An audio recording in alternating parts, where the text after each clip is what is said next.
Agora, esta noite, antes de abrirmos a Escritura, falemos com nosso Senhor.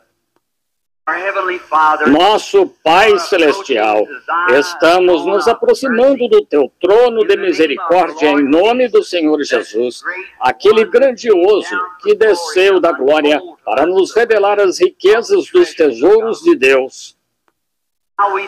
Como te agradecemos por este grande Jesus, o qual foi a manifestação de Deus, feita pessoalmente a nós. E por meio dele temos a redenção dos nossos pecados. E agora passamos da morte para a vida, porque cremos nele. Pois está escrito dele que ele disse: quem ouve as minhas palavras e crê naquele que me enviou, tem a vida eterna, e não entrará em juízo, mas passou da morte para a vida.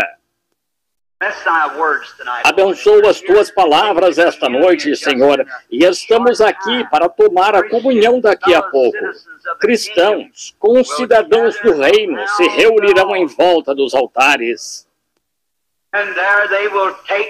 E aí tomarão o que chamamos a comunhão, a pequena porção de sacramento que tu nos deixaste, para mostrar que cremos que tu morreste pelos nossos pecados e ressuscitaste ao terceiro dia, e estás vivo para sempre, e fazendo isso até que voltes, conforme as Escrituras, como nos é ordenado. Santifica nosso coração dos maus pensamentos e de tudo o que fizemos que foi contrário à tua grande vontade. Pai, perdoa-nos e dá-nos da tua graça esta noite. Parte para nós agora o pão da vida na palavra, enquanto lemos e falamos sobre ela. Em nome do Senhor Jesus pedimos. Amém. Agora, no livro de Apocalipse, começando com um versículo só, desejo ler o versículo 20, ou o versículo 1 do capítulo 20. E vi descer do céu um anjo que tinha a chave do abismo e uma grande cadeia na sua mão. Agora, gostaria de falar, se fosse para chamar de texto ou tirar um contexto deste texto, pelos próximos 20 ou 25 minutos, gostaria de chamar de a chave da porta. Agora, não quero chamar de chaves, pois Pedro recebeu as chaves do reino. Mas quero chamar disto a chave da porta. E então, logo a seguir, gostaria de fazer uns pequenos comentários sobre a comunhão antes de a tomarmos esta noite. Agora, uma chave. Noto aqui, como lemos, que este anjo desceu do céu, tendo a chave na mão. Creio que é Apocalipse 13 ou 19. Vemos de novo outro anjo vindo com uma chave. E uma chave é... O propósito de uma chave é destrancar algo. Algo que foi trancado. Ou é algo que deveria ser trancado. Mas uma chave é dada com esse propósito. Agora, há muitos tipos de chaves, pois temos muitos usos para chaves. Há chaves de depósitos, há a chave da sua própria casa, há a chave do seu automóvel, e nós as chamamos de chaves, e são chaves. E podem ser duplicadas, muitas vezes. Ou para a casa, às vezes, pode-se fazer o que chamamos de chave mestra. Em outras palavras, é uma chave que é feita com as alavancas, agem nela, que gira a fechadura de certa maneira e pode destrancar quase qualquer porta, chamada de a chave mestra. É uma estrutura com a forma de muitas chaves e pode ser destrancada assim com nossas casas ou mesmo para nossos automóveis, pode ser duplicada. E então nenhuma chave pode destrancar porta alguma até ser usada por uma mão. Tem de haver algo para usar a chave. A chave em si não pode usar a si mesma. Precisa ter algo para usar a chave. É como este microfone pelo qual estou falando. Este microfone é mudo, a menos que haja algo para falar através dele. Ele não pode falar por si mesmo. Precisa ter algo para falar através dele. Assim, não é um microfone, é a voz ou o som por trás. Que o microfone transmite a onda de ar ao seu ouvido. Agora, é assim na pregação do Evangelho. Não somos nós mesmos como ministros, nós não somos o Evangelho. Mas somos apenas transmissores que transmitem a voz de Deus através do nosso intermédio como homens ao ouvinte. Uma visão é igual. Não tenho nenhuma visão da qual falar para a igreja no momento, mas se o Espírito Santo me mostrasse primeiro uma visão, então eu transmitiria essa visão àquele a quem é dirigida. Assim, não foi minha, a visão não fui eu. Foi Deus que deu a visão e eu agi como transmissor para levar a mensagem da visão ao povo. Agora, uma chave é a mesma coisa. Perdoe-me. A chave só deve ser segurada pela mão que destranca a porta. Vejam, tem de ser uma mão. Agora, e a chave da qual falarei esta noite, só uma mão pode segurar esta chave, que é a mão da fé. É a única coisa que pode segurar esta chave. E mãos seguram outras chaves e é preciso uma mão de fé para isso. Agora, consideremos a chave do conhecimento. Agora, um homem precisa, se está tentando acumular conhecimento, vejam, agora, há uma chave para isso. Há um jeito que este homem tem de abrir. Ele tem de estar para conseguir seus livros e seu aprendizado, e ele não pode, ninguém pode aprender por ele. Podem ensinar, mas ele tem de aprender. E o único jeito de poder fazer isso é tendo de pegar essa chave, que algo ali que revela revela a ele o conhecimento que ele está buscando. E há pessoas que podem tentar tocar piano ou música, elas não sabem exatamente como fazer isso, mas poderiam ir lá e o professor poderia passar lição após lição. E elas nunca aprenderiam. Elas não conseguem segurar essa chave desse mistério, como o ritmo e os sons da afinação e tal ressoam. Requer-se a chave. E a matemática, há uma chave para a matemática que você tem de pegar o jeito dela. Já vi homens que conseguiam tomar 4 fileiras de números e que punham os dedos, cada dedo numa fileira de números e só desciam assim por talvez 5 ou 6 números de profundidade e colocavam a resposta embaixo. calculando 4 fileiras de cada vez, em qualquer lugar, de 1 a 9.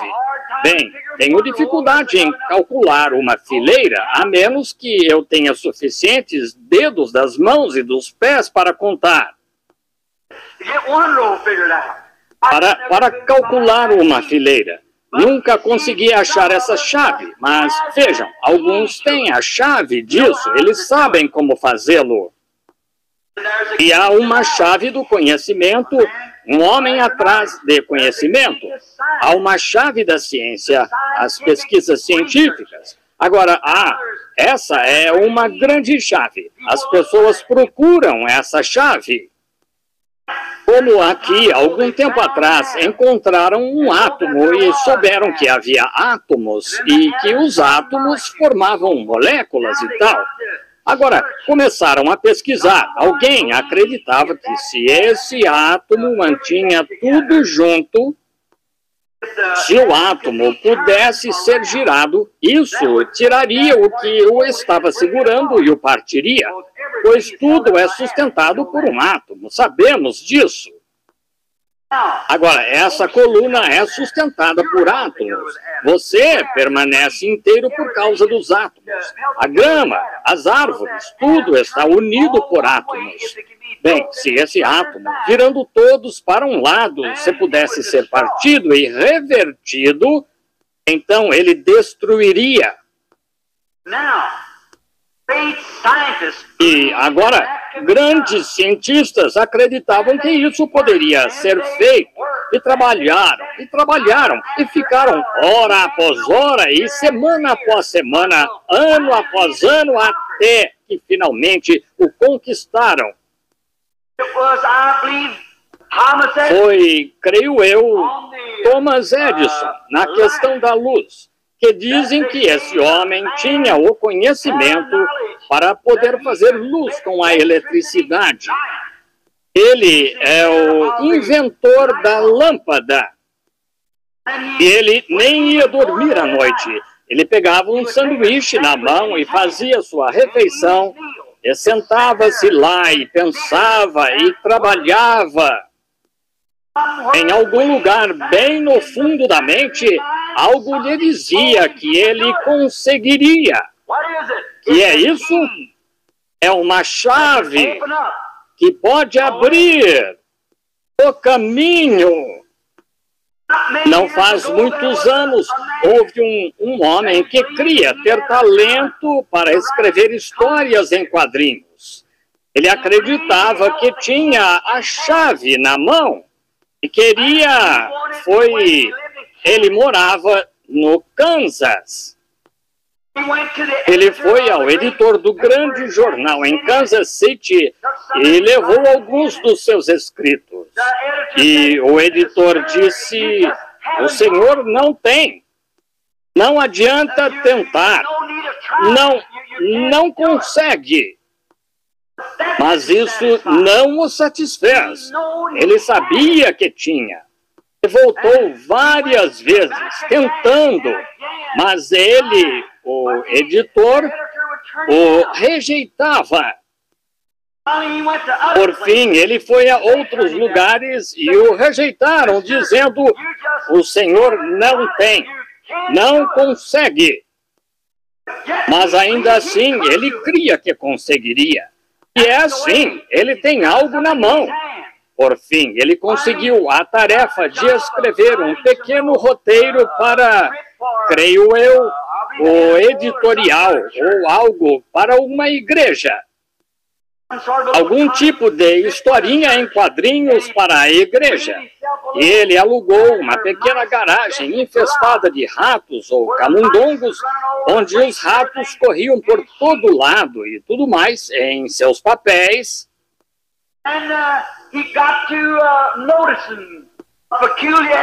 E ele começou a notar uma peculiaridade de certo ratinho. Foi daí que nasceu a história de Mickey Mouse. Agora é um Walt Disney multimilionário. Porque ele tinha algo na mão e sabia que o segurava. Ele sabia que conseguiria. E é assim que toda grande conquista é feita, quando homens e mulheres têm algo na mão, que sabem que conseguem. Quando a polio se espalhou pela nação, como todos agora, recebemos a ordem de tomar essa vacina para erradicá-la. Quando a polio contagiou, ontem eu estava ouvindo um médico enquanto dirigia pela estrada, um médico de Louisville. Ele disse, há alguns anos, quando a grande praga contagiou Louisville, disse, se homens tivessem ficado onde eu fiquei e visto 57 respiradores de uma só vez, e homens, mulheres, meninos e meninas paralíticos com uma doença chamada polio, e não havia nada que pudesse ser feito. Disse, nunca mais quero ver algo assim.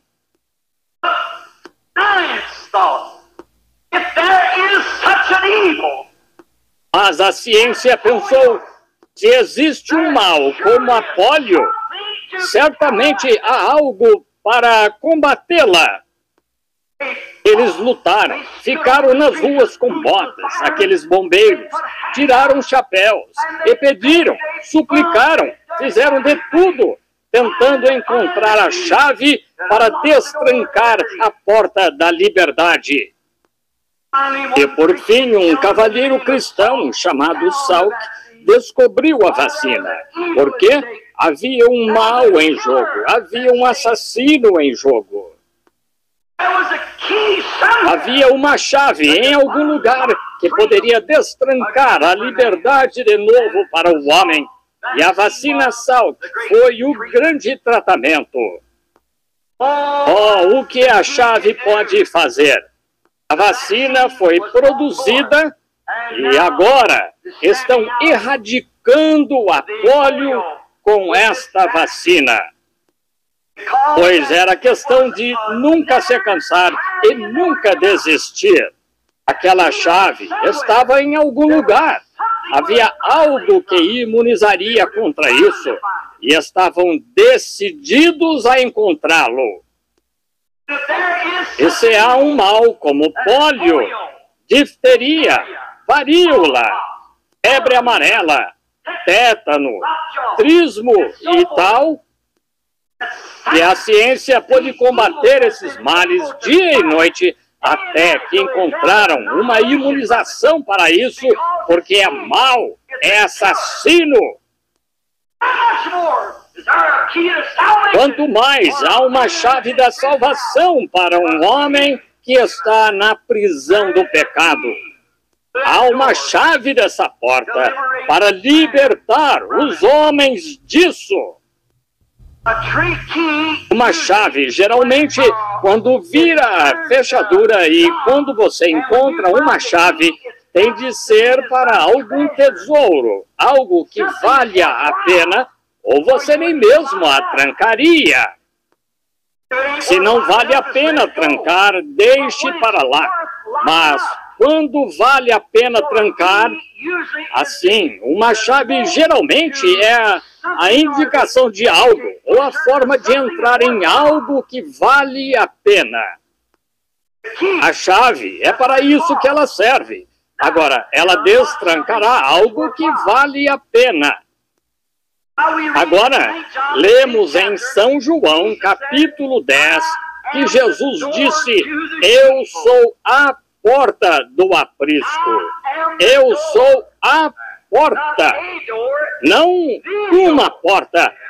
A porta. A única porta. Eu sou o caminho, o único caminho, a verdade e a vida. E ninguém vem ao Pai senão por mim.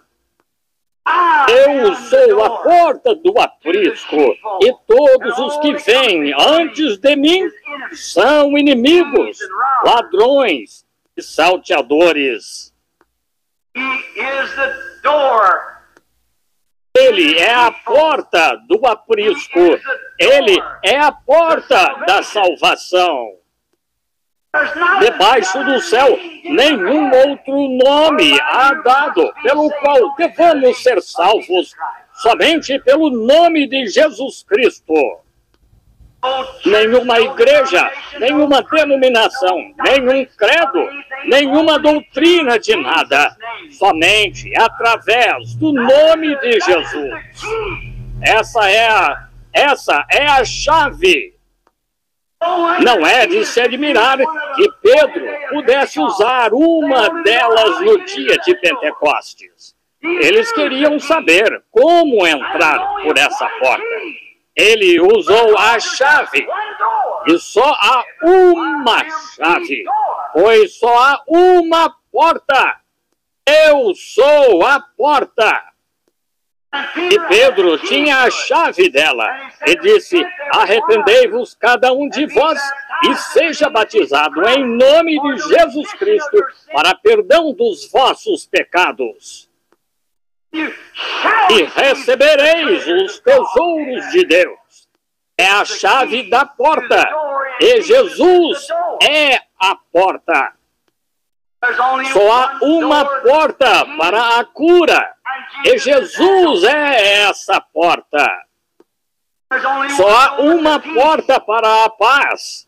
Sim, a minha paz vos dou. Ele é a única porta para a paz genuína. Você pode achar que tem paz. Você pode acumular dinheiro suficiente para comprar sua casa. Pode acumular dinheiro suficiente para comprar roupas para seus filhos. Ter o que comer. Mas pode ter acumulado popularidade suficiente para ser popular entre as pessoas.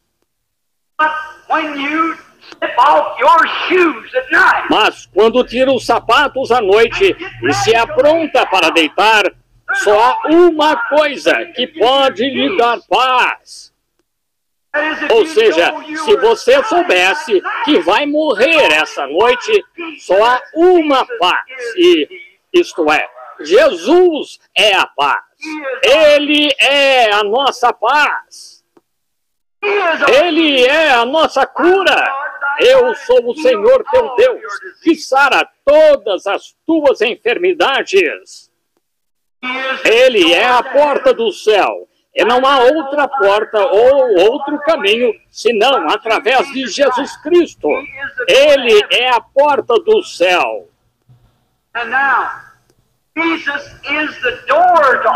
E agora, Jesus é a porta de todas estas coisas. E a fé é a chave que destranca a porta. Agora, se Jesus é a porta de todas estas promessas de Deus, fé em sua obra consumada destranca todas as portas para todo tesouro que há dentro do reino de Deus. Entendem? A chave é a chave que destranca cada promessa que ele faz. A chave da fé faz isso. Fé em sua obra consumada. É sobre estas chaves que estamos falando. Agora, em Hebreus, capítulo 11, tenho uma grande lista deles anotados aqui, desses heróis da fé. Foi a chave da porta que fechou a boca dos leões. Foi a chave da fé que destrancou as prisões. Foi a fé, a chave da fé, que apagou a força do fogo, fez escapar do fio da espada, ressuscitou os mortos. Foi a fé, a chave da fé no Deus vivo. Essa mão, esse homem, essa mulher que pode tomar essa chave da fé, que pode destrancar cada promessa que Deus fez.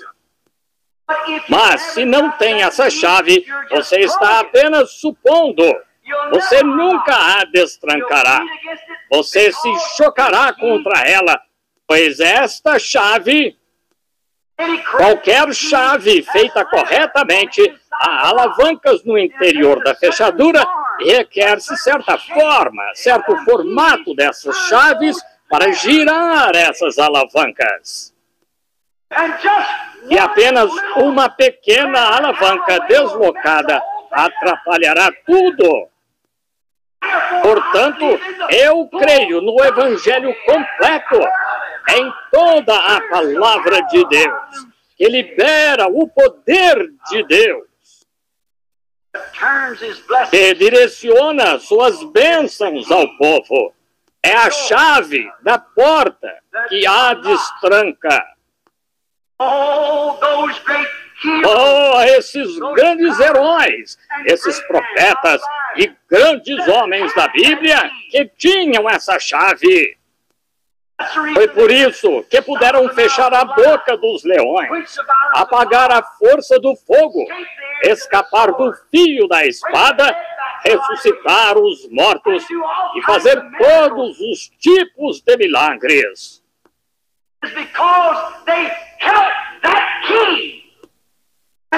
Foi porque eles seguravam essa chave e sabiam que funcionava, pois era uma chave nascida da Escritura. Agora, se estou me aventurando com uma chave de credo, não sei o que fará.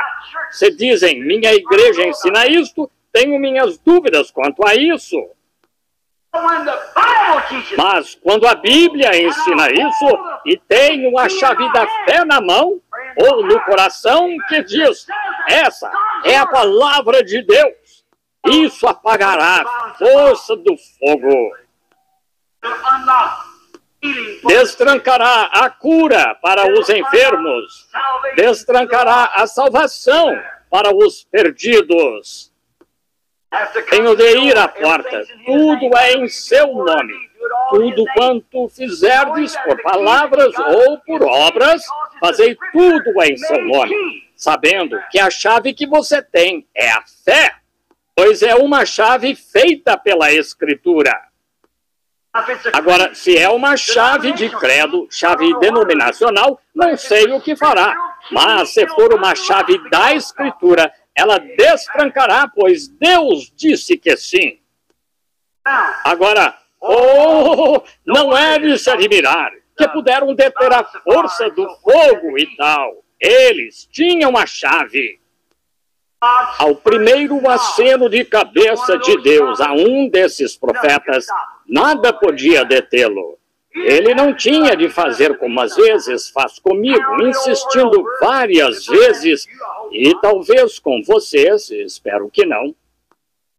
Mas fica me dizendo, vá fazer isto, e então você vai cambaleando, então vá fazer isto, e volte e faça de novo, você não fez certo. Só um pequeno aceno de cabeça. Só eles podiam sentir o Espírito lhes dizendo, é o que deve ser feito. E nada ia detê-los. Irmão, eles fecharam a boca dos leões, escaparam do fio da espada, apagaram o fogo, fizeram de tudo.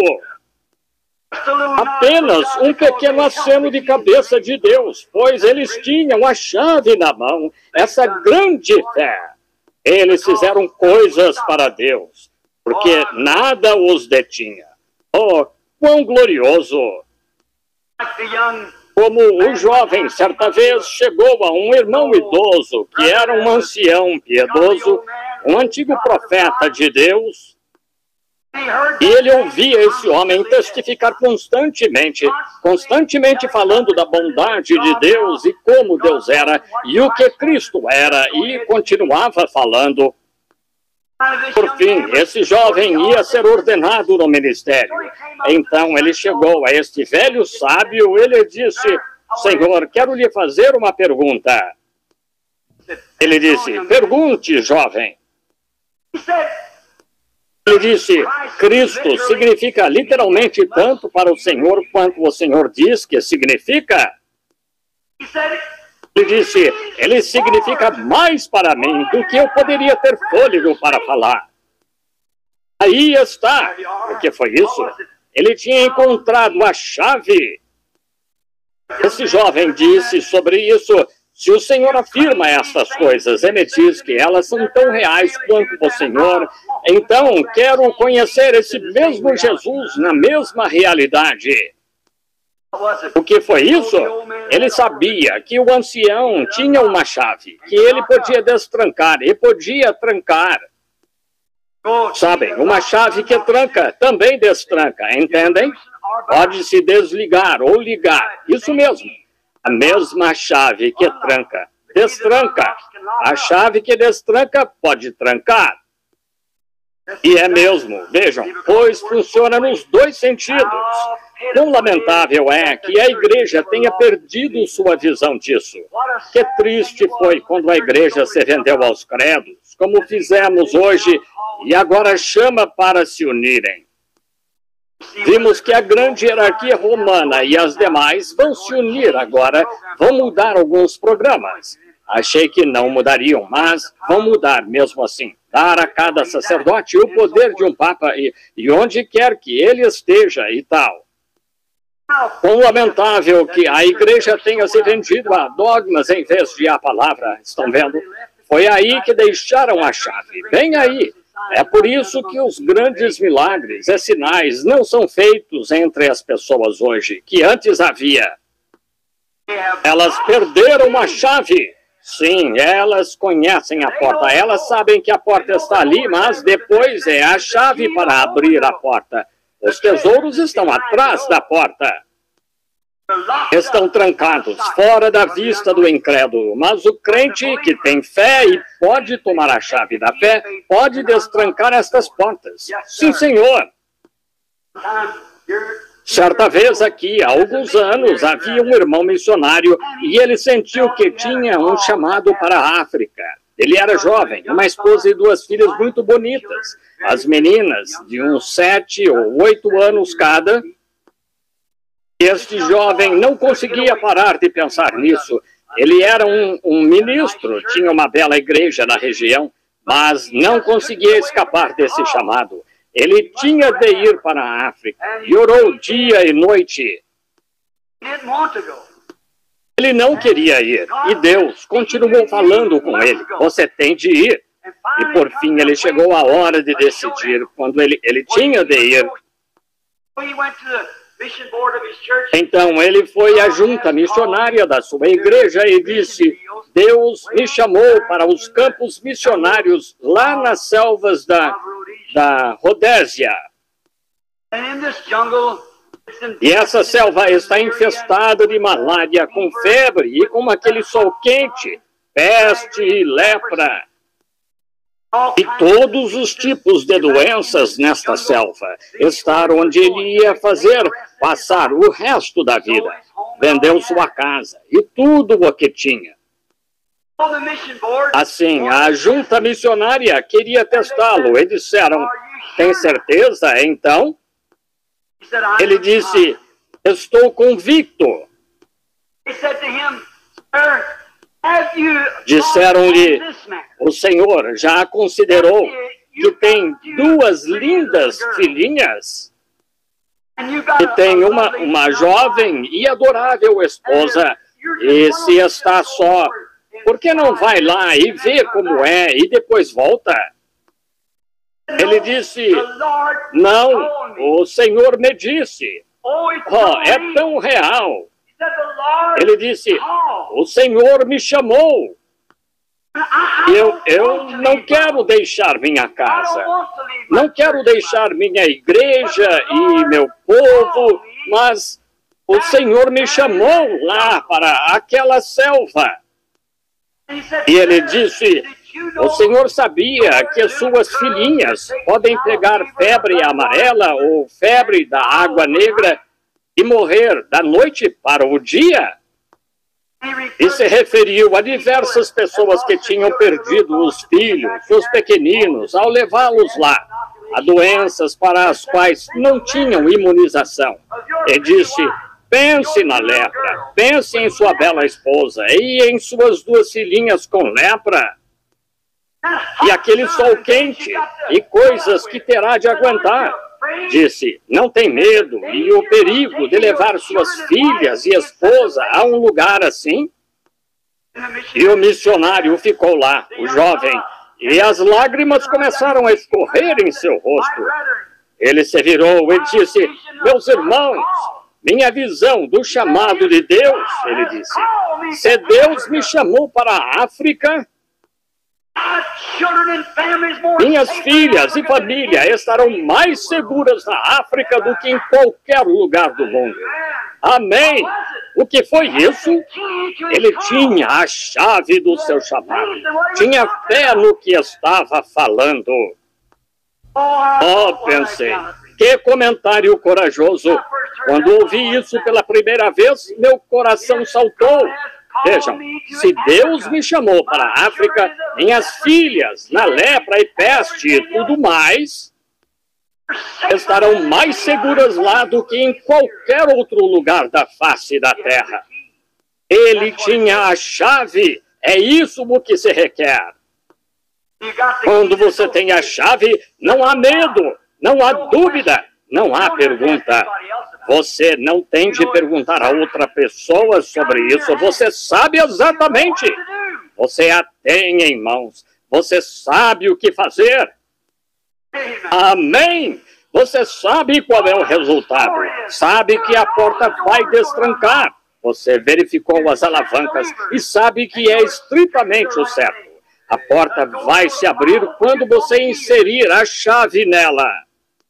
Oh, se a igreja possuísse as chaves, se a igreja possuísse essa chave da fé, poderíamos destrancar qualquer porta, qualquer doença, qualquer praga, qualquer caso que haja.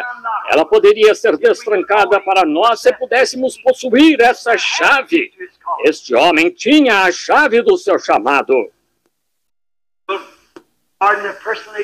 Se me permitem um testemunho pessoal, lembro-me de uns 15, 17 anos atrás, agora, quando o Senhor me disse lá no Rio, quando ele desceu naquela coluna de fogo, cuja foto vocês veem, e falou comigo e disse, tu levarás esta mensagem ao redor do mundo. E me lembro em Greensmill, quando ele falou comigo, e fui e disse ao pastor, e ele me disse, Billy, o que você comeu aquela noite? Você teve um pesadelo. Ele disse, volte para o seu trabalho. Você está trabalhando na companhia de serviços públicos. Tem um bom emprego. Volte e cuide das suas coisas, filho. Disse, você teve um pesadelo, você comeu algo. Isso não me intimidou nem um pouco. Quando comecei com os cultos de cura, muitos de vocês aqui se lembram da minha mensagem aquela manhã, como Davi foi ao encontro de Golias. Foi sobre o que preguei. E me disseram, ele disse, no dia da ciência moderna, quando temos todos os tipos de pesquisa médica, quando temos os melhores médicos, quando a igreja há muito se esqueceu da cura divina e coisas de muitos anos atrás, como vai encarar um grande gigante assim? Como vai sair diante dos metodistas, batistas, presbiterianos e tal, e até os pentecostais, que se esqueceram disso há muito tempo e adotaram seus credos? Como vai encarar, sem denominação ou nada mais, para apoiá-lo? O que vai fazer, Bill? De alguma forma, isso não me intimidou, nem um pouco, pois eu tinha uma chave na mão. Eu disse, disseram, ninguém acreditará em você, você não terá como fazê-lo, ninguém acreditará em você. Eu disse, não me importa, tenho certeza de uma coisa, Deus me chamou e devo ir, porque Deus me chamou. Eu segurei a chave, ele me chamou, ele me mostrou, ele me contou, e vi sua presença quando ele me comissionou e a chave estava lá. O pastor disse, com uma instrução de 7ª série, e você vai pregar e orar diante de reis e monarcas? Eu disse, isso é segundo a palavra dele. Ano passado, mais ou menos nesta época, ou 1 ou 2 semanas antes, quando vim à igreja aqui, lhes disse que o Senhor Deus tinha me dado uma visão de fazer uma caçada em um certo animal que eu iria encontrar, que teria chifres de 1 metro e 7 centímetros, e a caminho de volta, depois de caçar esse animal, onde estaria a posição em que estaria, a caminho de volta, eu ia matar um urso grisalho. E fui a certa região e falei com um homem e ele disse, não conheço animal com essa aparência. E quanto a um urso grisalho, nunca vi um. Eu disse, mas tem de estar aqui em algum lugar. Assim, ele disse, nem vamos entrar em território de ursos. Estamos indo atrás de ovelhas, bem acima de onde a mata acaba. Bem, eu fui com ele. E no segundo dia lá, no exato lugar, bem onde o Senhor disse, lá estava o animal. Assim, quando fui e peguei o animal, e enquanto estávamos tirando a pele e os chifres e tal, ele disse, quero lhe perguntar algo. O irmão me disse 3 dias atrás, quando saímos do acampamento, que depois de ter atirado em certo animal, que no caminho de volta, o irmão mataria um urso grisalho. Eu disse, assim diz o Senhor. Disse, não estou duvidando, ele disse, pois meu irmão era epilético e o irmão nunca o tinha visto na vida quando esteve aqui certa vez. Ele me disse que aquele rapaz seria curado quando eu fizesse certa coisa, e foi. Ele disse, agora, mas irmão Branham, quero lhe perguntar. Ele disse, posso ver até lá embaixo, onde começa a mata, onde aqueles cavalos estão. Não há nada aí, não há nem um pouquinho de grama, não há uma pedra, não há nada.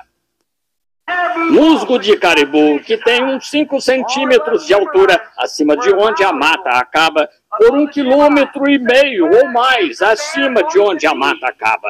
Disse, onde estará o urso? Eu disse, Deus é Jeová Jiré. Se ele me disse que haverá um urso lá, haverá um lá. Descendo a montanha, a cada 800 metros, mais ou menos, que nos aproximávamos, ele dizia, irmão Branham, já está na hora desse urso aparecer. Eu dizia, não se preocupe, estará aqui.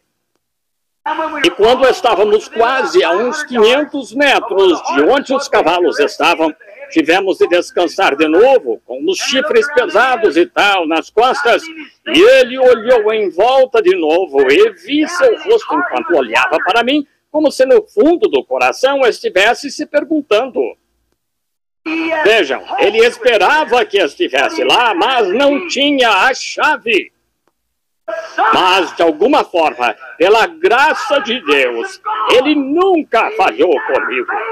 Quando ele me disse que haveria um urso grisalho lá, eu tinha a chave. Não duvidei nem um pouco.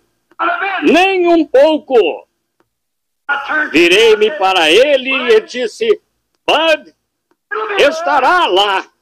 E assim que me virei, lá estava o urso de pé, bem acima de nós, a uns 800 metros. Ele colocou os binóculos, disse, Billy, verdade, é um grande urso grisalho. Vejam, a chave, uma visão, a palavra do Senhor. Não há nada que possa mudá-la ou detê-la. Não é de instrução que a igreja precisa esta noite. Não é de denominação que a igreja precisa esta noite. Não é de credo que a igreja precisa esta noite. É da chave das Escrituras que a igreja precisa esta noite. A porta. Pois Cristo é a porta. E Ele é a palavra. A fé na palavra do Deus vivo destranca todas as portas. Deus, dá-nos a chave. Dá-nos a chave. Hebreus capítulo 12 diz: pois que estamos rodeados de uma tão grande nuvem de testemunhas, deixemos todo o embaraço e a incredulidade que tão de perto nos rodeia. Diz pecado, sendo que pecado é incredulidade. Estão vendo? Há somente um pecado, que é a incredulidade. E pecado significa errar o alvo. Como quando ao atirar você erra o alvo, é melhor ajustar sua arma. Veja, pois há algo errado. Você errou o alvo. Veja, volte e tente de novo. Entende? Significa dar meia volta. Você errou o alvo. Quando você quer ser cristão e vai e se une à igreja, você errou o alvo. Quando você quer ser cristão e foi aspergido em nome do Pai, Filho e Espírito Santo, você errou o alvo. Melhor voltar. Você não acertará o alvo. Vai abrir demais, com toda a certeza. Só há uma coisa que pode mantê-lo na linha perfeita, que é a Escritura, a Bíblia, a Palavra. Pois tanto os céus quanto a terra passarão, mas a palavra de Deus nunca passará. Então, segure a chave, fé na palavra. E com cada bocadinho de fé que você crê e não duvida de nada, você pode destrancar todas as portas que estão entre você e a bênção que Deus tem para você. Que Deus nos ajude a ter as chaves, é a minha oração. Inclinemos a cabeça agora para uma palavra de oração. Nosso Pai Celestial, nós te agradecemos esta noite porque Tu nos deste uma chave para destrancar a salvação para nós. Eu te agradeço por isso, Senhor, por estarmos salvos e pela chave que pudemos usar até agora. Mas Deus, dá-nos fé de que cada uma destas palavras escritas em Teu livro são pequenas alavancas. E esta chave chamada Jesus, esta porta, quero dizer, chamada Jesus, e a chave chamada fé, toca cada palavra, ela a destranca. Ela move aquela pequena alavanca para baixo e podemos entrar nessa bênção. Pai Celestial, dá-nos as chaves para podermos ter fé nas promessas de Deus. Para que nossa fé não falhe, para podermos ser de serventia a Ti e àqueles com quem convivemos. Perdoa todo o pecado da nossa incredulidade, Senhor, e ajuda-nos a ser Teus. Estamos chegando agora à mesa da comunhão e rogo, Pai Celestial, que nos perdoes de todas as nossas ofensas, para podermos entrar no gozo do companheirismo ao redor da mesa de Deus. Pedimos em nome de Jesus. Amém. Meu irmão, irmã, se você tem a chave do reino, a chave da porta, a chave da salvação, Deus o ajude a abrir as portas e deixar Jesus entrar. Deixe que Ele lhe dê as coisas que você tanto deseja. Agora, por um momento antes de começarmos a ler sobre a comunhão, quero dizer algo porque é sobre a comunhão. E quando chegamos a este altar, só há um jeito de vir, que é se tivermos a chave da fé em nossas mãos, que nos permite saber que nossos pecados estão perdoados. E se não tivermos essa chave para destrancar essa porta de que nossos pecados estão perdoados, não temos direito à mesa do Senhor.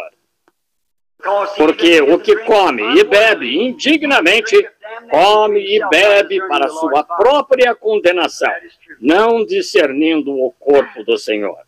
Agora, isso é verdade. Acho que todos sabemos que hoje é o Dia Nacional da Comunhão. Este é o dia em que todas as igrejas tomam a comunhão. É o Dia Nacional da Comunhão em toda a nação. E pensei que seria apropriado falar uma ou duas palavras sobre a comunhão antes de tomá-la, enquanto o pastor faz o favor de aprontar as Escrituras para a leitura da ordem da mesa do Senhor.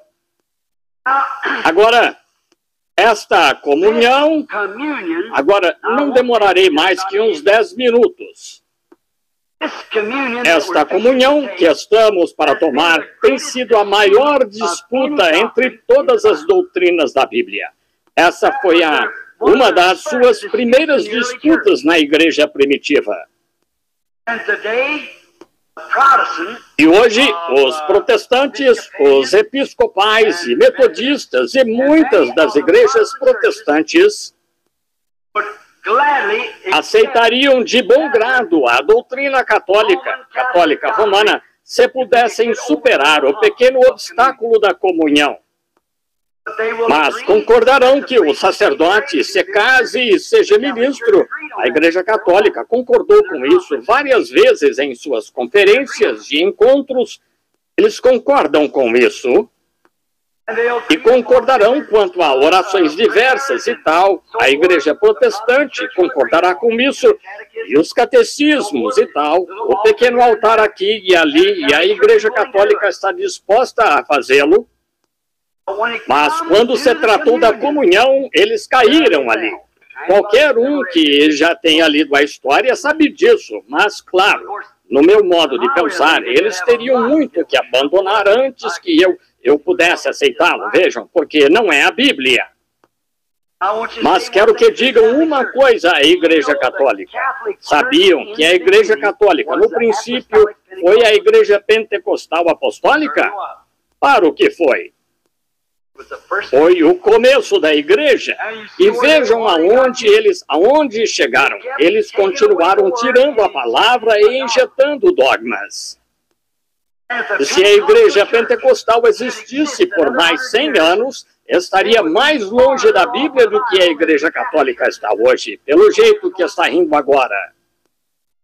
A igreja católica levou várias centenas de anos para se afastar dela, 300 anos, desde a igreja primitiva até a organização da igreja católica romana que eles iniciaram. E eles atraíram, trazendo grandes dignitários e tais, e cortaram isto, e puseram isto. E tiraram isto, e levantaram aquilo, e tiraram ídolos pagãos, e levantaram estátuas cristãs e tal, e abrindo mão disso até chegarem ao que tem agora, a Igreja Católica Romana. E a Igreja Pentecostal Protestante, nos 50 anos em que tem existido, e visto que caiu daquilo que começou, estará em pior estado do que a Igreja Católica daqui a 100 anos. Isso mesmo, essa é uma grande palavra para se dizer, mas vejam de onde eles caíram. Entraram direto na organização, entraram direto em abrir mão disso e daquilo e tudo mais, e lá vão eles, vejam, voltando diretamente. A comunhão é chamada a ceia do Senhor. Agora, muitas pessoas querem tomá-la pela manhã. Não disse na Bíblia que foi seu café da manhã. E como estas pessoas hoje, como elas ainda podem dizer ceia do Senhor e não praticam? Eles cortaram ceia e a omitiram e chamaram de jantar. Bobagem. Ceia. Agora, sempre uma disputa nos tempos bíblicos foi uma disputa, então. As pessoas entenderam mal a ceia do Senhor. Quando vinham à mesa, Paulo disse àqueles coríntios que eles vinham e se embriagavam à mesa do Senhor. Vejam, foi mal entendida nesse ponto. Ele disse, se querem comer, comam em casa. E outra coisa foi mal entendida, o que era pecadores e homens vivendo em pecado vinham e tomavam a comunhão. E isso foi mal entendido. Um homem que vivia com a mãe adotiva, e a igreja lhe contou sobre isso, ainda tomando a comunhão à mesa. E havia dissensões entre eles, e ainda estavam tomando a comunhão. Ele disse, entendo que vocês andam como os demais gentios, e há desentendimentos entre vocês, como há em especial na casa de Cefas e tal. Disse, vocês andam como os demais gentios. Vejam, foi mal entendida. A comunhão sempre foi mal entendida. Agora, eu poderia continuar com isso por horas, mas temos de ter esta comunhão e o lava-pés. Agora, eles omitiram o lava-pés por completo, com exceção de algumas denominações. Muitos pentecostais se afastaram totalmente disso, estão vendo? E ainda está na Bíblia do jeito que foi escrito, estão vendo? Agora, Roma não chama de comunhão, chamam de missa. É uma santa missa. Eles não tomam a comunhão. Eles participam de uma missa. É uma missa, e uma missa certamente tira o verdadeiro significado da comunhão. Missa significa esperando. Eles participam de uma missa esperando que, fazendo isso na missa, Deus os perdoe de seus pecados. Tomando o corpo literal de Cristo, o que o sacerdote converte no corpo e no sangue de Cristo, tomando isso, esperando que Deus omita seus pecados ao fazê-lo. É uma missa. Os protestantes chamam de comunhão. Comunhão significa ação de graças. E o protestante, o católico, está participando de uma missa, esperando que na missa Deus os perdoe de suas más ações. O protestante a toma com ação de graças pelo que já foi feito, com a comunhão com Deus, tendo comunhão com Ele, que já está feito. O católico está esperando que seja feito. O protestante diz que já está feito. O católico está se perguntando se seus pecados estão perdoados. O protestante está confessando que estão perdoados, que ele está livre. E uma comunhão é ter comunhão com Deus. E estes artigos que tomamos não na esperança de que nossos pecados sejam perdoados, mas eles estão perdoados, pois isto, um é esperança e o outro é fé. Um está esperando que esteja certo e o outro sabe que está certo. Estão vendo? O outro, está esperando, pois não sabe onde se encontra. O outro sabe que está certo, pois sabe o que Deus disse. É isso. Essa é a diferença. Assim, quando você está apenas esperando, tenha cuidado. Mas quando você sabe, então continue.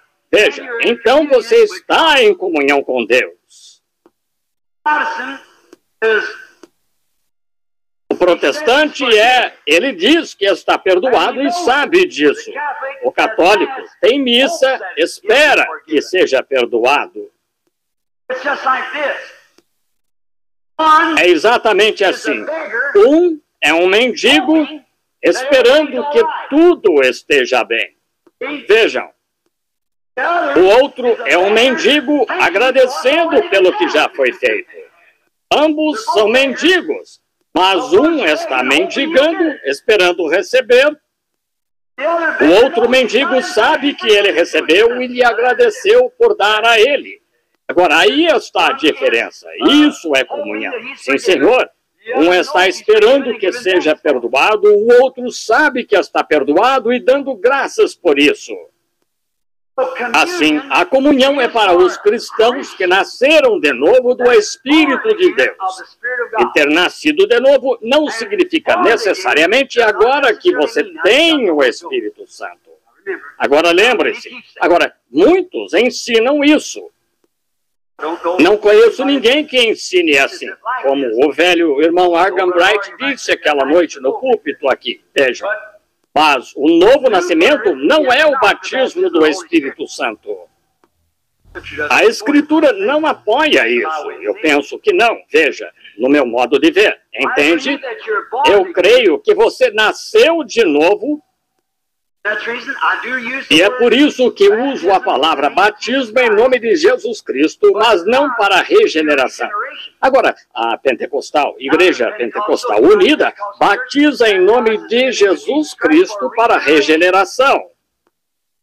Não creio nisso. E podem fazê-lo se quiserem, mas creio que Pedro disse, arrependei-vos primeiro. A água não perdoa pecados. A Igreja de Cristo prega assim. Mas creio que o arrependimento, a tristeza, segundo Deus, arrepender-se significa dar a volta, voltar. Você errou o alvo. Comece de novo. Faça isso primeiro. E seu batismo em água é apenas uma confissão externa de algo feito dentro de você. De que você aceitou a Cristo como seu Salvador. Acho que é só a igreja aqui esta noite que eu saiba. Não fico aqui o suficiente para saber quem vem ou não. Recebi uma pequena crítica aqui, não faz muito, por batizar um homem aqui no tanque, um idoso. E fui até ele. Ele era um bom idoso. Tive o privilégio de conduzir toda a família dele a Cristo, todos eles cristãos. Esse idoso era um amável idoso e eu gostava dele. Então fui até ele e ele disse... Papá, por que não se torna cristão? Ele me ama. Ele disse, irmão Branham, eu me tornarei cristão quando puder ficar bom o suficiente. Eu disse, vou lhe dizer o que deve fazer, papá. Olhe em volta até achar onde o Senhor pode ficar bom o suficiente, então me diga onde é esse lugar que eu também quero ir. Eu disse, Cristo não veio salvar homens bons, ele veio salvar homens maus. Quando você pensa que é bom, então ele não veio salvar. Ele veio salvar os que ele sabe que são maus, entende? Cristo morreu para salvar pecadores, entende? E eu disse, Papa, há uma linha aqui. Ele disse, bem, eu fumo estes cigarros. Eu disse, nem vou falar disso. Ele disse, tentei deixá-los, irmão Branham. Eu disse, muito bem, não vamos falar sobre cigarros. Ele disse, bem, quando eu puder... Eu disse, não diga mais nada sobre eles, esqueça-os. Quero lhe fazer uma pergunta. Ele disse, muito bem, qual é? Eu disse, o senhor crê que existe um Deus? Disse, claro que creio. Disse, creio o tanto quanto o irmão, eu suponho, o irmão Branham. Eu disse, o senhor crê que esse mesmo Deus cruzou sua linhagem e se fez carne e habitou entre nós na pessoa de Jesus Cristo para salvar o homem? Ele disse, sim, eu creio nisso.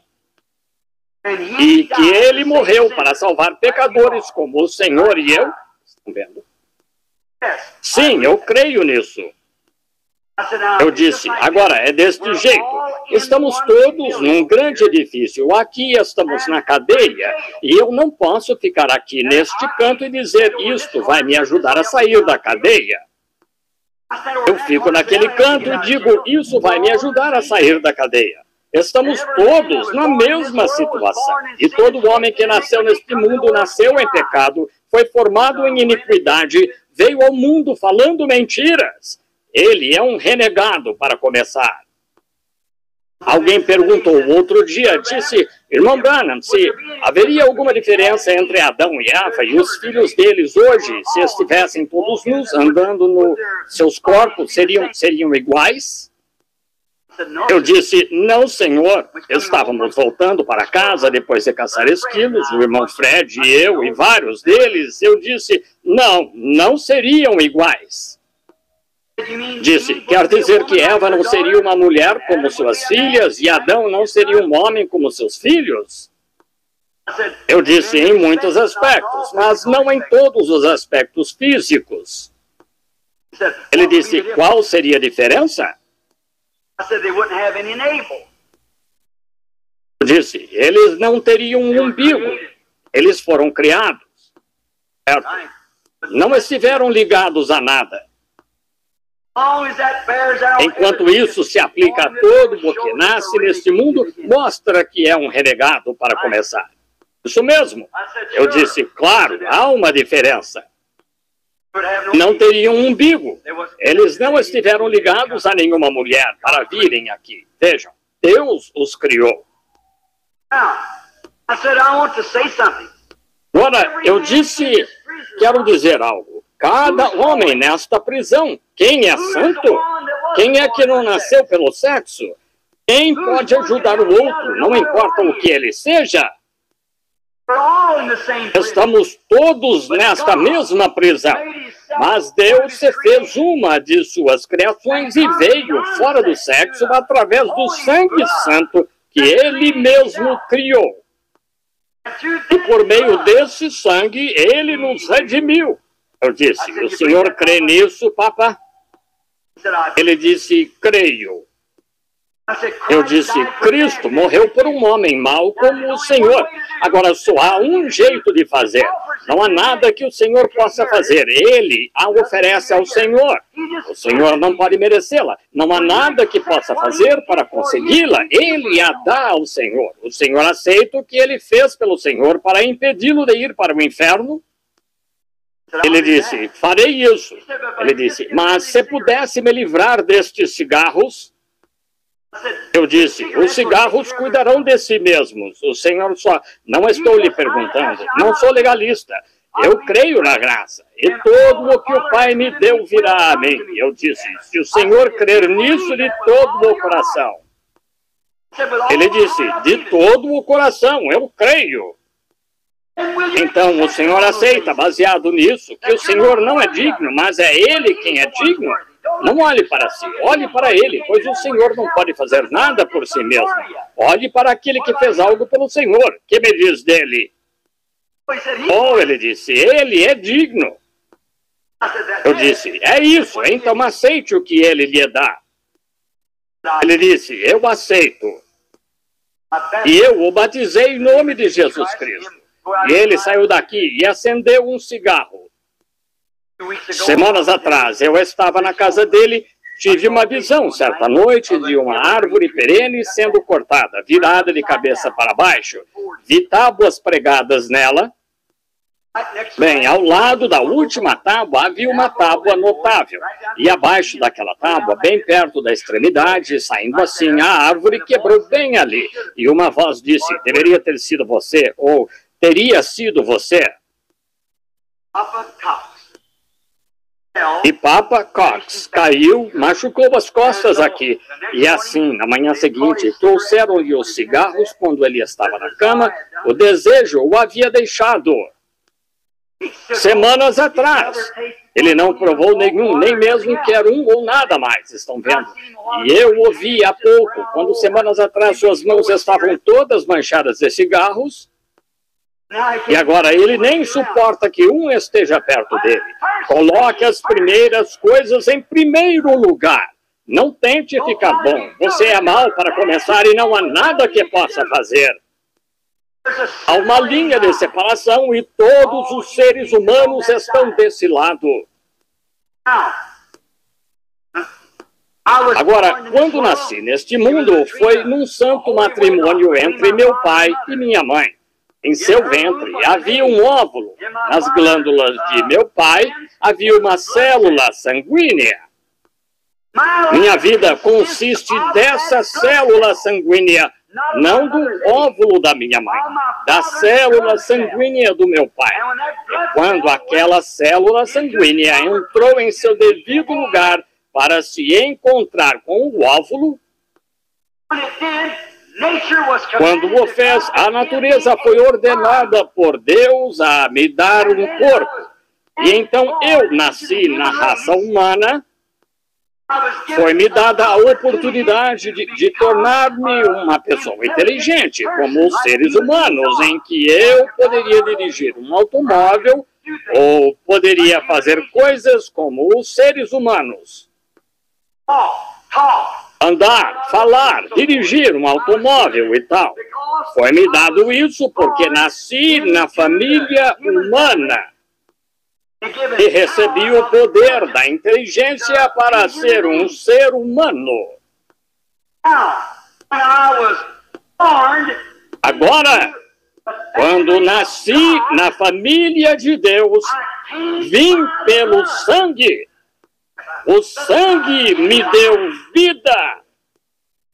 Então, depois que me tornei vivo em Cristo, Ele me batizou com o Espírito Santo e poder para ser filho de Deus. Agora, assim como eu podia andar, falar como um ser humano, dirigir meu carro como um ser humano, agora, quando recebo o Espírito Santo, recebo poder para expulsar os demônios, falar novas línguas, pregar o Evangelho, curar os enfermos. Estou batizado, não nascido, mas batizado. Estavam reunidos no cenáculo, todos orando em seu nome. Foram batizados com o Espírito Santo e poder para servir veio. Amém. Você crê para a vida eterna e nasce de novo pela sua fé. Jesus disse em São João 5:24, quem ouve as minhas palavras e crê naquele que me enviou tem a vida eterna. Não o Espírito Santo, só tem a vida eterna. Ele nasceu na família de Deus e então é batizado no Espírito Santo com o poder da inteligência da fé. Para crer no Evangelho e colocá-lo em operação e fazê-lo agir certo. Amém. Então ele age como um filho de Deus. Então ele pode expulsar os demônios. Jesus disse, estes sinais os seguirão. Estão vendo? Em meu nome expulsarão os demônios, falarão novas línguas, pegarão nas serpentes, beberão coisas mortíferas. Vejam, ele recebe poder pelo Espírito Santo para fazer estas coisas. Agora, quando partiu, ele disse, convém-me que eu vá, porque se eu não for, o Espírito Santo não virá. Estão vendo? Então, quando ele vier, convencerá o mundo do pecado.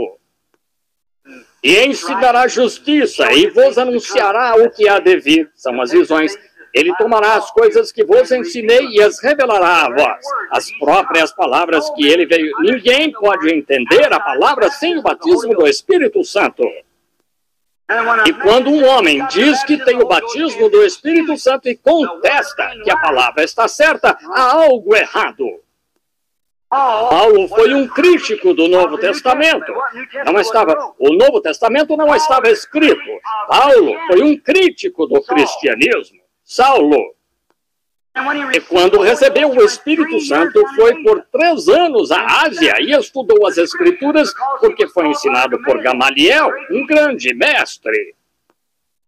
Então, quando voltou, e 14 anos depois, foi se encontrar com Pedro em Jerusalém e constataram que estavam palavra por palavra no mesmo Evangelho.